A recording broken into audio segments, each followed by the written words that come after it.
Allez aussi, hop, et on est bon. Non, en haut de l'armoire.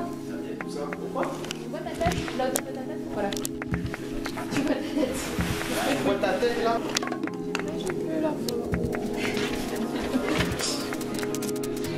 Il est 9 h, un vendredi de février, et je t'emmène en tournage.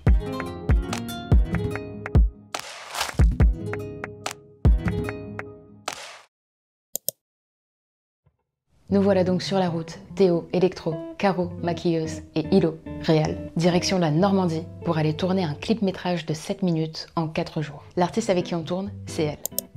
E majeur, saxophoniste de base qui écrit et compose des morceaux néo-pop et ça donne ça.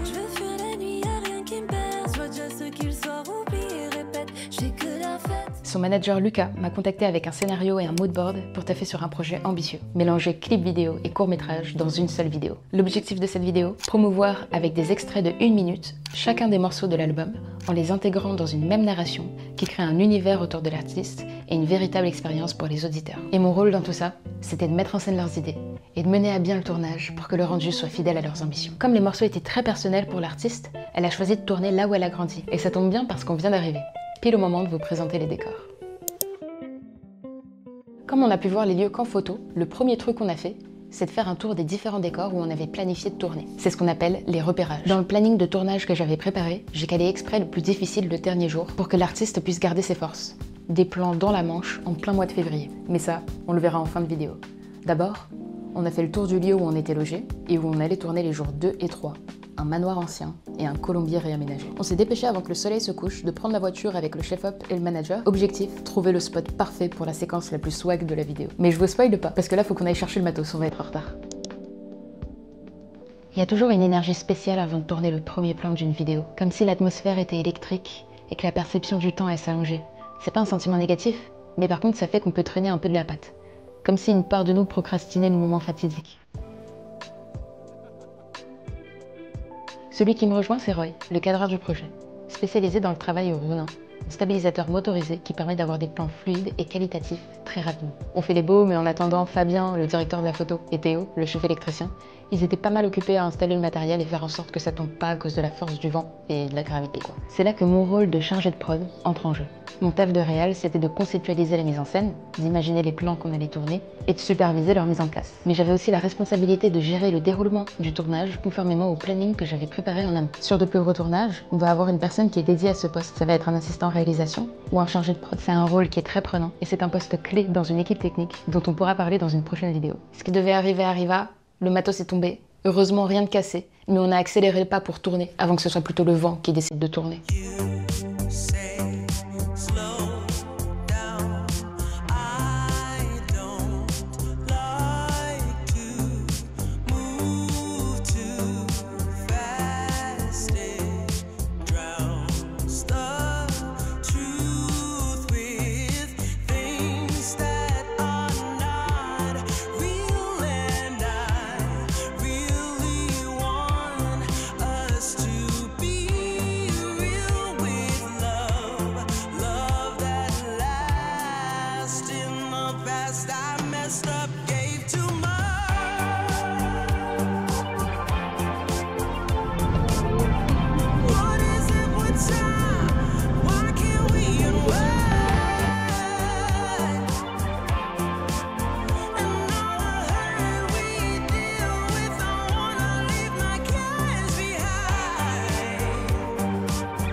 Éclairer une fausse nuit, ça peut paraître simple, mais si on veut un rendu naturel, c'est en réalité assez complexe. Mais on était logés sur place, donc pourquoi faire une fausse nuit quand on pourrait attendre la nuit pour tourner? Eh ben je vais te le dire très simplement, pour une question de budget. C'est le nerf de la guerre en tournage. Un de mes rôles à la prod, c'est d'optimiser la façon dont on va travailler afin d'obtenir le rendu souhaité dans un temps réduit au maximum. Ça représente des centaines, voire des milliers d'euros par jour économisés par journée de tournage.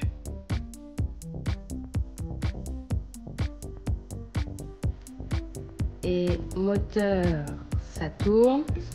Action.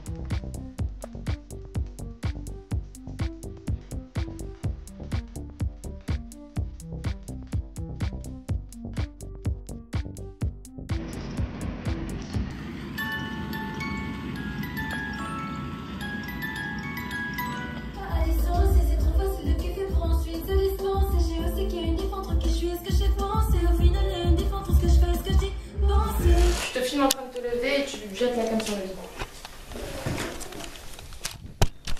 Nice. Ok, cut. On va regarder.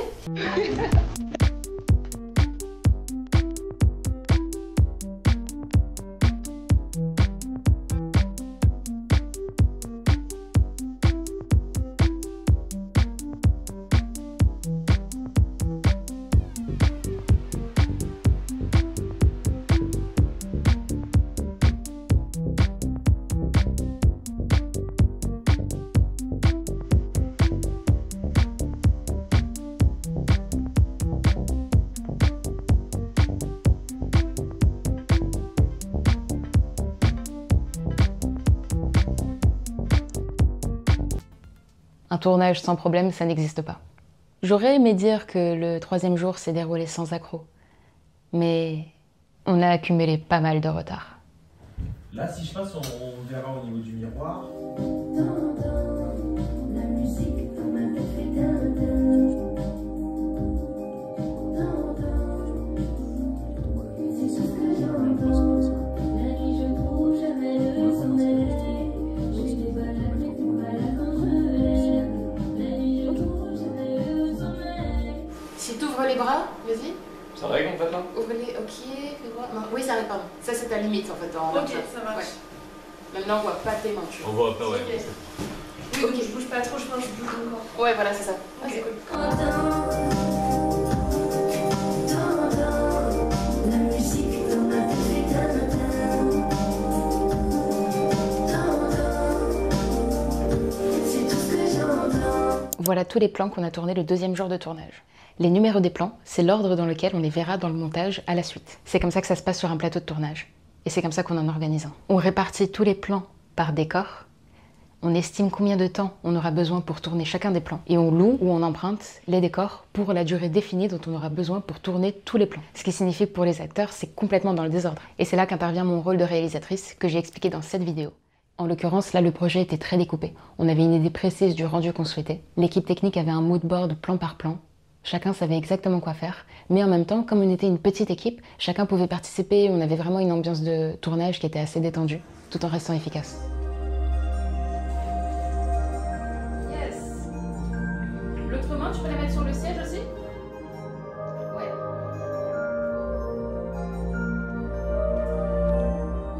Comment se termine le soir ici? Les cils qui se battent et minuit. La brume est derrière mais je dors pas.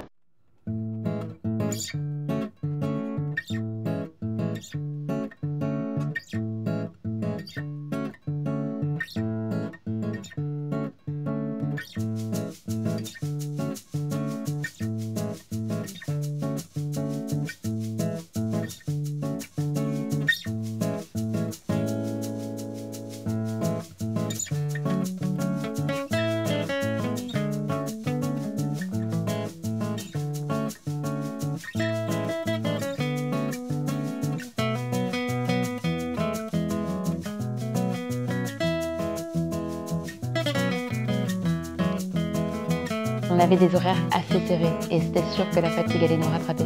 Surtout vu qu'on travaillait de nuit. Les petits retards s'accumulent donc tu te retrouves à 3h du matin à finir tes derniers plans de la journée au lieu de 23h. Dans ce genre de situation, tu te concertes avec l'équipe et si jamais t'as plus le décor le lendemain, en général la priorité c'est de finir la journée. On a décidé de terminer coûte que coûte, mais de commencer à 10h plutôt que 6h le lendemain.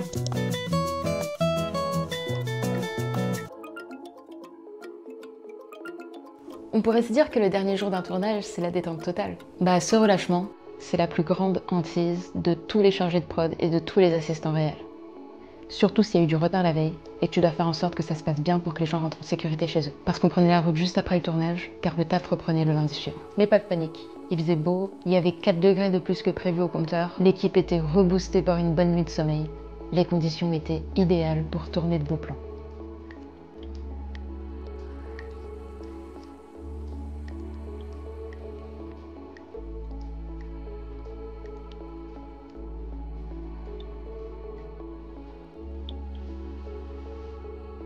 La caméra qu'on a choisie, la Sony FX6, on l'a pas prise seulement pour ses capacités en faible luminosité pour tourner les plans de nuit. C'était pas pour le capteur plein format ou pour l'enregistrement en 4K, mais c'était surtout pour cette séquence à la plage, pour ces filtres ND intégrés. Ça te permet de contrôler la quantité de lumière qui passe dans le capteur. Et si t'as déjà essayé de shooter à la plage sans ça, tu vois de quoi je veux parler.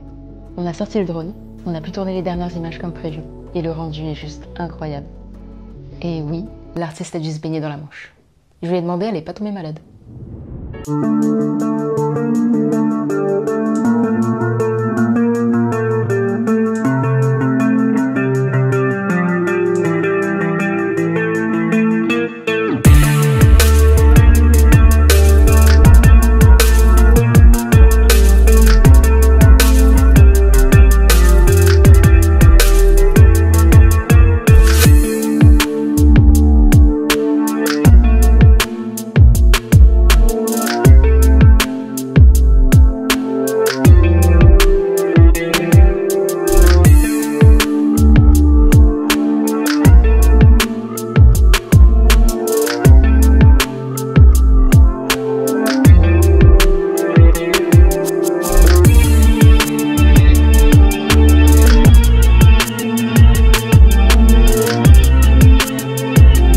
Le plus dur est derrière nous.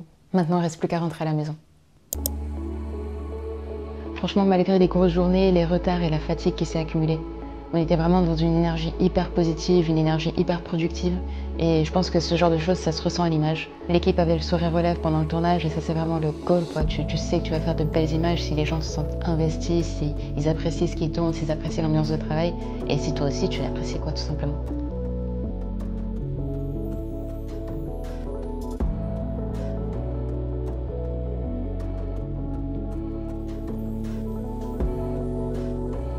Et on peut dire qu'on a coché le bingo de toute une vie quand même. Au relais en voiture de collection sur les Champs-Élysées.